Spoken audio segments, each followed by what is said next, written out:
আসসালামু আলাইকুম, সবাইকে স্বাগতম জানাচ্ছি কার্যপত্রের এই পর্বে। আমি মোহাম্মদ রেজাউল করিম।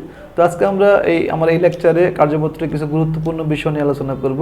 তো বিষয়গুলো আলোচনা করার পূর্বে আমার চ্যানেলে এখন যারা সাবস্ক্রাইব করোনি অবশ্যই আমার চ্যানেলটি সাবস্ক্রাইব করে দাও এবং পাশে থাকা বেল আইকনটি প্রেস করে দাও, যাতে আমার পরবর্তী ভিডিওগুলো আপলোড হওয়ার সাথে সাথে তোমাদের কাছে নোটিফিকেশন চলে যায়। আর ইতিমধ্যে আমার চ্যানেলে যারা সাবস্ক্রাইব করেছো তাদেরকে অসংখ্য অসংখ্য ধন্যবাদ। তো কথা না বাড়িয়ে আজকের লেকচারটি শুরু করা যাক।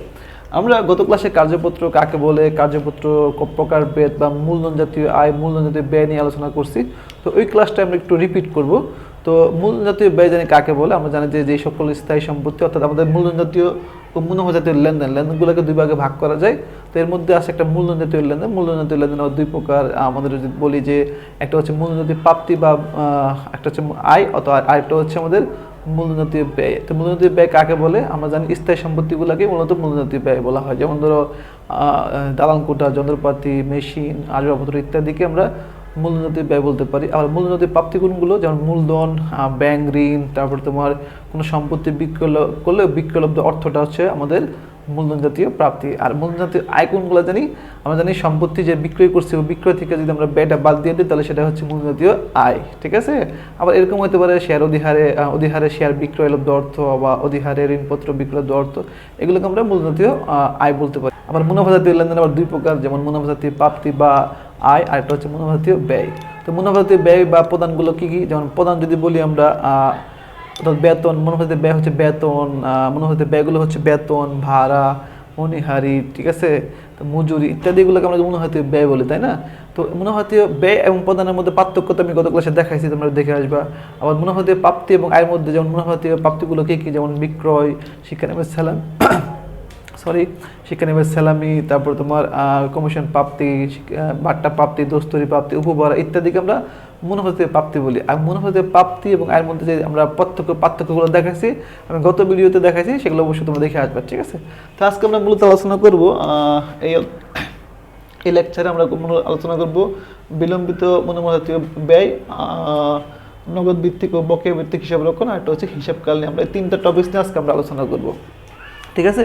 তো প্রথম যে জিনিসটা আছে সেটা হচ্ছে বিলম্বিত মুনাফা জাতীয় ব্যয়। কি বলছি বলতো? বিলম্বিত আমাদের মুনাফা জাতীয় ব্যয়।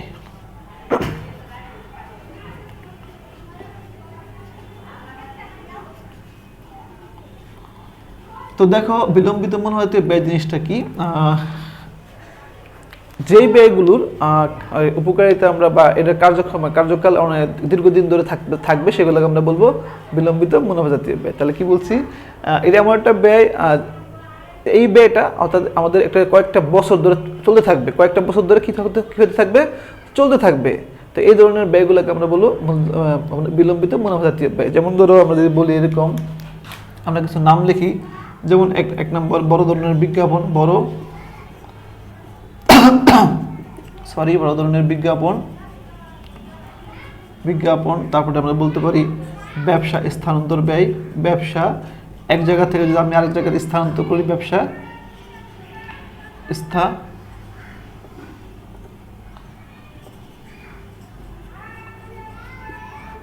স্থানান্তর ব্যয়। তারপর নতুন পণ্যের গবেষণা ব্যয়, গবেষণা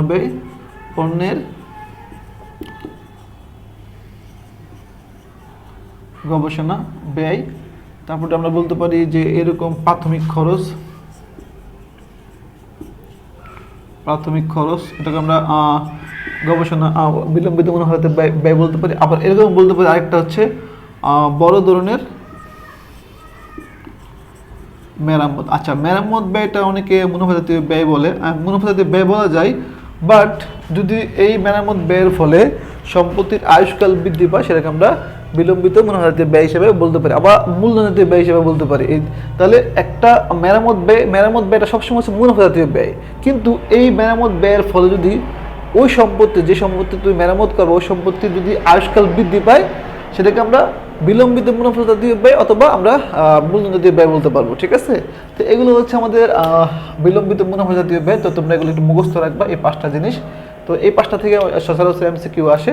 তো বিলম্বিত মুনাফা জাতীয় ব্যয়গুলো কী কী? বড় ধরনের বিজ্ঞাপন, ব্যবসায় স্থানান্তর ব্যয়, পণ্যের গবেষণা ব্যয়, প্রাথমিক খরচ বা আমাদের বড় ধরনের মেরামত। তাহলে আমরা একটু উদাহরণ দিই। যেমন ধরো, মনে করো বিজ্ঞাপন বলা আছে, বিজ্ঞাপন বিজ্ঞাপন আমাদের বলা আছে 10,000 টাকা, যা নাকি 5 বছরের জন্য করা হয়েছে। কয় বছরের জন্য? 5 বছর। তাহলে আমরা জানি যে অঙ্ক করি আমরা 1 বছর, যে কোনো অঙ্ক আমরা করি মেয়াদ থাকে হচ্ছে 1 বছর। তাহলে আমাদের এই 5 বছরের জন্য আমাদের কি বলা হয়েছে যে বিজ্ঞাপনটা করা হয়েছে। তাহলে আমরা যদি এটাকে যদি 5 দিয়ে ভাগ দিই তাহলে আমরা লিখবো কিভাবে? এখান থেকে আমরা বাদ দিব চলতি অর্থাৎ বিলম্বিত বিজ্ঞাপন। ওকে দেখো, বিলম্বিত বিজ্ঞাপন, বিলম্বিত বিজ্ঞাপন। তাহলে আমরা যদি এটাকে 5 দিয়ে ভাগ দিই তাহলে 2,000 টাকা আসে। 2,000 টাকা হচ্ছে 1 বছরের টাকা। দেখো 5 দিয়ে যদি এই টাকাটা ভাগ দাও, 10,000 টাকা ভাগ দাও, তাহলে আমাদের আসবে হচ্ছে 2,000 টাকা। সেই টাকাটা হচ্ছে 1 বছরের টাকা, কারণ আমাদের 5টা বছর বিভক্ত করা হয়েছে। এই বিজ্ঞাপনটা আমাদের 5 বছরের জন্য করা হয়েছে। তাহলে এই 5 বছরকে আমরা যদি এই 10,000 টাকাকে 5 দিয়ে ভাগে তাহলে আমরা 1 বছরের টাকা পাবো। তাহলে 1 বছরে আমরা জানি যে আমরা মুনাফা জাতীয় লেনদেনগুলোতে বসাই 1 বছরের খরচটা আমরা আয় হলে আয় বা যাই হোক সে আমরা বিশদ আয় বিবরণীতে বসাই, তাই না? তাহলে এই যে আমরা এই 2,000 টাকা যে হয়েছে আমাদের 2,000 টাকা যে হয়েছে 2,000 টাকা না সরি, এটা হচ্ছে খরচ। তাহলে খরচটা দেখাবো আমরা চলতি বছরের কার্য বিবরণীতে অর্থাৎ চলতি বছরের বিশদ আয় বিবরণীতে। কিন্তু আমরা যদি 1 বছরের বাদ দিই, বাকি থেকে কয় বছর? 4 বছর। তাহলে 2,000 টাকা যদি 4 দিয়ে গুণে তাহলে হয় হচ্ছে আমাদের 8,000 টাকা। তাহলে এই 8,000 টাকা হচ্ছে আমাদের বিজ্ঞাপন আর 2,000 টাকা হচ্ছে খরচ। তাহলে খরচ কত টাকা? আমাদের 2,000 টাকা। আর এই বিলম্বিত বিজ্ঞাপন হচ্ছে আমাদের একটা 8,000 টাকা। এটা হচ্ছে একটা সম্পদ। আমরা যখন আমরা আর্থিক অবস্থার বিবরণী করব, এই আর্থিক অবস্থার বিবরণীতে আমরা এই বিলম্বিত বিজ্ঞাপনটা 8,000 টাকা সম্পদ হিসেবে দেখাবো, আর বিশদ আয় বিবরণীতে 1 বছরের টাকাটা আমরা খরচ হিসেবে দেখাবো। এটা আসলে বিলম্বিত বিজ্ঞাপন ব্যয়। ঠিক আছে, এইভাবে বিলম্বিত বিজ্ঞাপন ব্যয়টা করতে হয় বা বিলম্বিত মুনাফা জাতীয় ব্যয়টা নির্ণয় করতে হয়। তো আমরা যখন অঙ্কে যাবো তখন আরো একটু বিস্তারিত বুঝবো। যাই হোক, এটা ছিল আমাদের বিলম্বিত মুনাফা জাতীয় ব্যয়। তোমরা যদি কোনো জায়গায় না বুঝো তাহলে অবশ্যই আমাকে বলবা, আমি তোমাদের চেষ্টা করবো আবার বুঝিয়ে দেওয়ার জন্য। ঠিক আছে, তারপরে যে টপিকসটা আছে সেটা হচ্ছে আমাদের নগদ ভিত্তিক ও বকেয়া ভিত্তিক হিসাব রক্ষণ। খুবই গুরুত্বপূর্ণ একটা টপিকস।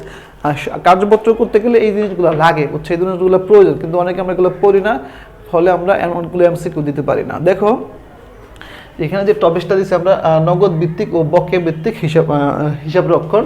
তো এটার মানে কি আমি একটু বুঝাই তোমাদেরকে। আমি যদি বলি নগদ ভিত্তিক লেনদেন, নগদ ভিত্তিক হিসাব রক্ষণ বা হিসাব বিজ্ঞান। নগদ ভিত্তিক হিসাব রক্ষণ জিনিসটা কি? আমাদের প্রতিনিয়ত কিন্তু অনেক ব্যবসার মধ্যে প্রতিনিয়ত অনেকগুলো লেনদেন ঘটে, বাকিতে ঘটে, নগদে ঘটে। তো নগদে আয় হয় আবার নগদে ব্যয় হয়।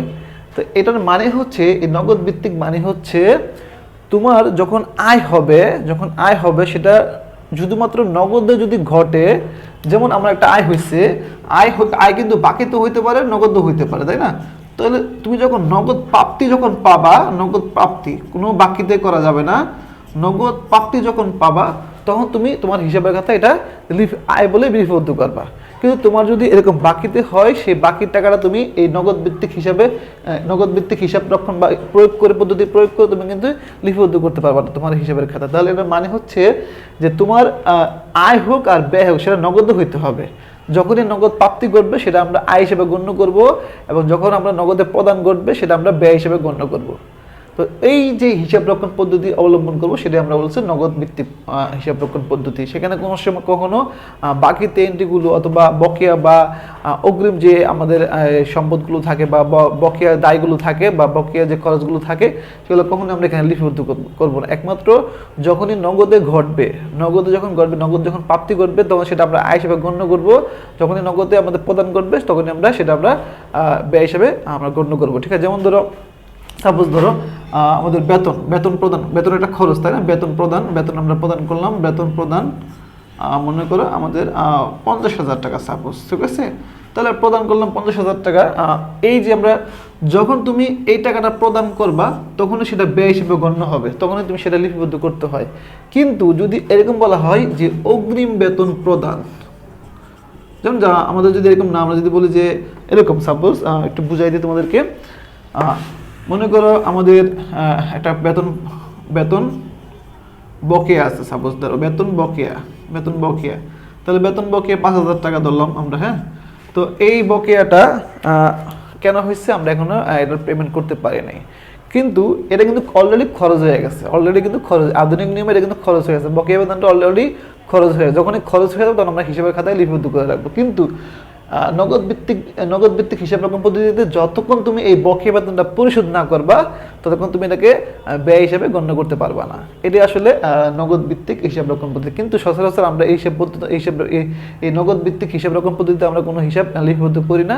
এগুলো সচরাচর ছোটো ছোটো যে প্রতিষ্ঠানগুলো আছে সেই প্রতিষ্ঠানগুলো সচরাচর এই ভিত্তিতে নগদ ভিত্তিক লেনদেন হিসাব নগদ ভিত্তিক হিসাব রকম পদ্ধতিতে হিসাব আয় ব্যয় লিপিবদ্ধ করে থাকেন। যেমন ধরো স্কুল, কলেজ, মাদ্রাসা বা এই আইনজীবীর ব্যবসা, ঠিক আছে, এই ধরনের ব্যবসাগুলো সচরাচর এই নগদ ভিত্তিক হিসাব রকম পদ্ধতিতে আয় ব্যয়গুলো তারা লিপিবদ্ধ করে। তারা মনে করে যে যখনই নগদ টাকা আসবে তখন সেটা আয় হবে, আর যখনই নগদ টাকা চলে যাবে তখন সেটা ব্যয় হবে। কিন্তু বকেয়া আয় বা অগ্রিম ব্যয় বা অগ্রিম আয় বা অগ্রিম ব্যয়গুলো আমরা সচরাচর এই ভিত্তিতে আমরা প্রয়োগ করতে পারি না। তাহলে ঠিক আছে, এটা হচ্ছে শুধুমাত্র ছোটো ছোটো ব্যবসা প্রতিষ্ঠানের জন্য করা হয়, যেমন স্কুল কলেজ, মাদ্রাসা, তারপরে যে আমাদের পেশাজীবীদের ব্যবসা, তারপরে আইনজীবীদের ব্যবসার ক্ষেত্রে সচরাচর এই নগদ ভিত্তিক হিসাব রক্ষণ পদ্ধতিটা প্রয়োগ করা হয়। তারপরে আসো আমাদের বকেয়া ভিত্তিক, এটা খুবই ইম্পর্টেন্ট। আমরা বর্তমানে যা কিছু লিপিবদ্ধ করি আমাদের ব্যবসা প্রতিষ্ঠানে, যেমন একটা আজকে বকেয়া ভিত্তিক, তো আমি এখানে লিখলাম বকেয়া ভিত্তিক, ওকে।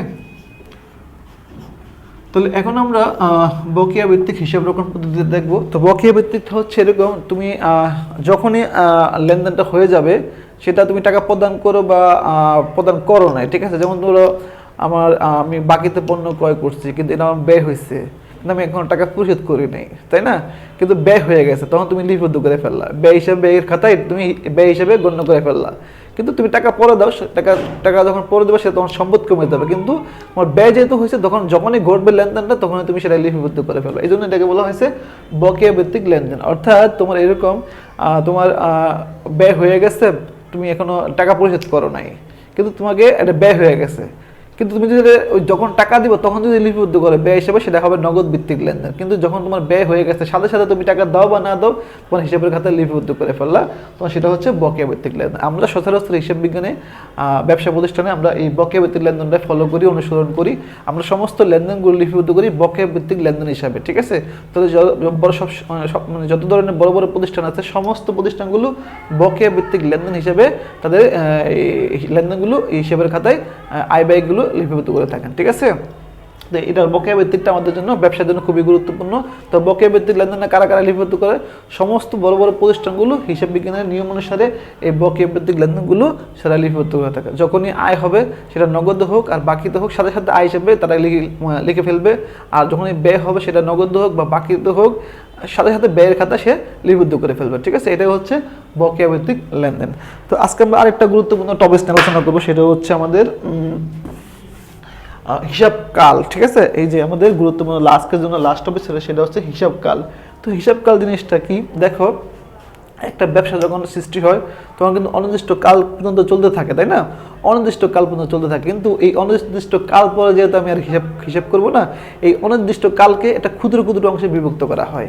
তাহলে এই যে ক্ষুদ্র ক্ষুদ্র অংশে যে বিভক্ত করি প্রত্যেকটা, অর্থাৎ আমরা যখন এক একটা কালকে মানে সমস্ত অনির্দিষ্ট কালকে যদি আমরা ক্ষুদ্র ক্ষুদ্র অংশে বিভক্ত করি, এই ক্ষুদ্র ক্ষুদ্র অংশকে বলা হয় এক একটা হিসাব কাল। অর্থাৎ এক একটা ক্ষুদ্র ক্ষুদ্র অংশকে আমরা কি বলবো? এক একটা হিসাব কাল, ঠিক আছে। তাহলে কি বললাম, একটা ব্যবসা যখন সৃষ্টি হয় সেই ব্যবসাটা কিন্তু অনির্দিষ্ট কাল পর্যন্ত চলতে থাকে। তো অনির্দিষ্ট কাল পরে আর আমরা হিসাব করতে পারবো না। তো আমাদের এই অনির্দিষ্ট কালকে কিছু কিছু ক্ষুদ্র ক্ষুদ্র অংশে বিভক্ত করা হয়, আর এই ক্ষুদ্র ক্ষুদ্র কালকে আমরা ক্ষুদ্র ক্ষুদ্র সময়টাকে আমরা কি বলবো? হিসাব কাল। সচরাচর হিসাব কাল হবে 1 বছরের। কয় বছরের হবে? 1 বছর। তবে অনেক সময় 3 মাস 6 মাস হয়, বাট সচরাচর কি হবে আমার 1 বছর। যদি আমি জানুয়ারির ফার্স্ট উইকে আমাদের প্রথম সপ্তাহ, অর্থাৎ জানুয়ারির 1 তারিখে যদি ব্যবসাটা স্টার্ট করি, তাহলে 31শে ডিসেম্বর আমাদের কি হয়ে যাবে? ব্যবসাটা শেষ হয়ে যাবে, ঠিক আছে। অর্থাৎ আমাদের হিসাবকালটা শেষ হয়ে যাবে। তো এই 1 বছরের মধ্যে যদি আমরা কোনো লেনদেন ঘটে 1 বছরের মধ্যে, যেগুলো নাকি প্রতিনিয়ত ঘটে, সেগুলো হচ্ছে মুনাফা জাতীয় লেনদেন। আর যেগুলো 1 বছরের মধ্যে ঘটে না, অনেকদিন পর পর ঘটে, সেগুলোকে আমরা বলবো মূলধন জাতীয় লেনদেন, তাই না? তাহলে 1 বছরের মধ্যে আমাদের সচরাচর কী করতে হয়? 1 বছরের মধ্যে আমাদের বিশদায়ী বিবরণী তৈরি করতে হয়। এখান থেকে আমরা আয় ব্যয় তৈরি করি। দেখো, প্রত্যেক বছরে কোম্পানি তাদের আয় ব্যয় তৈরির মাধ্যমে নিট মুনাফাটা নির্ণয় করে, আয় ব্যয় তৈরির মাধ্যমে নিট মুনাফা নির্ণয় করে, এবং নিট মুনাফা নির্ণয় করার পরে তাদের সম্পদ ও দায় পরিমাণ জানার জন্য তারা আর্থিক অবস্থা বিবরণী করে প্রত্যেক কোম্পানি। হ্যাঁ, আর্থিক অবস্থার বিবরণী, অবস্থার বিবরণ। এখন যদি অনির্দিষ্টকাল পর যদি এই দুটো জিনিস নিট লাভ বা নিট মুনাফা বা আর্থিক অবস্থার বিবরণী তৈরি করা হইতো, তাহলে কি ব্যবসা টিকে থাকতে পারতো? না। সেজন্য তারা প্রত্যেক কালে এক বছর পরে তারা নিট মুনাফা জানার জন্য আয় ব্যয় বিবরণী বা বিষয়দার বিবরণী করে থাকে, এবং আর্থিক ফলাফল অর্থাৎ আমাদের আর্থিক অবস্থা, দায় দানার পরিমাণ, সম্পদ দানার পরিমাণ জানার জন্য আমাদের তারা আর্থিক অবস্থার বিবরণী করে থাকে বছর শেষে বা একটা কাল শেষে। তো এই কালকে আমরা এক বছরে ধরবো। তো এই কালের মধ্যে অর্থাৎ এই একটা হিসাব কালের মধ্যে আমাদের যে লেনদেনগুলো প্রতিনিয়ত ঘটে সেগুলোকে আমরা বলবো মুনাফা জাতীয় লেনদেন। সেগুলো আয় হলে আমাদের মুনাফা জাতীয় আয় হইতে পারে, মুনাফা জাতীয় ব্যয় হইতে পারে, এবং যে লেনদেনগুলো সচরাচর প্রতিনিয়ত ঘটে না এবং এর কার্যকারিতা, যে লেনদেনগুলো খুব কম ঘটে এবং এর কার্যকারিতা আমরা অনেক দিন ধরে বুক করতে থাকবো, সেগুলো আমাদের বলবো হচ্ছে মূলধন জাতীয় লেনদেনগুলো। তো মূলধন জাতীয় লেনদেনগুলো সচরাচর আর্থিক অবস্থার বিবরণীতে বসে, এবং মুনাফা জাতীয় লেনদেনগুলো সচরাচর আমাদের আয় ব্যয় বিবরণীতে বসে। তো আমরা যখন অঙ্ক করবো তখন আরেকটু বিস্তারিত বুঝবো। এখন তো আমরা শুধু জাস্ট বর্ণনা দিচ্ছি, অঙ্ক করার সময় আমরা ইজিলি আরেকটু বুঝবো, ঠিক আছে? তো পরবর্তী ভিডিওতে আমরা ইনশাআল্লাহ সমন্বয় জাবাদা, সমন্বয় রেয়ামিল, এই জিনিসগুলো নিয়ে আলোচনা করবো। তারপর আজকে এই পর্যন্তই। আমার ভিডিও যদি তোমার ভালো লেগে থাকে তাহলে আমার চ্যানেলটা অবশ্যই সাবস্ক্রাইব করে দেবা এবং ভিডিওতে একটা লাইক দিয়ে দিবা। পরবর্তী ভিডিও দেখার জন্য আমন্ত্রণ রইল। আল্লাহ হাফেজ, আসসালামু আলাইকুম।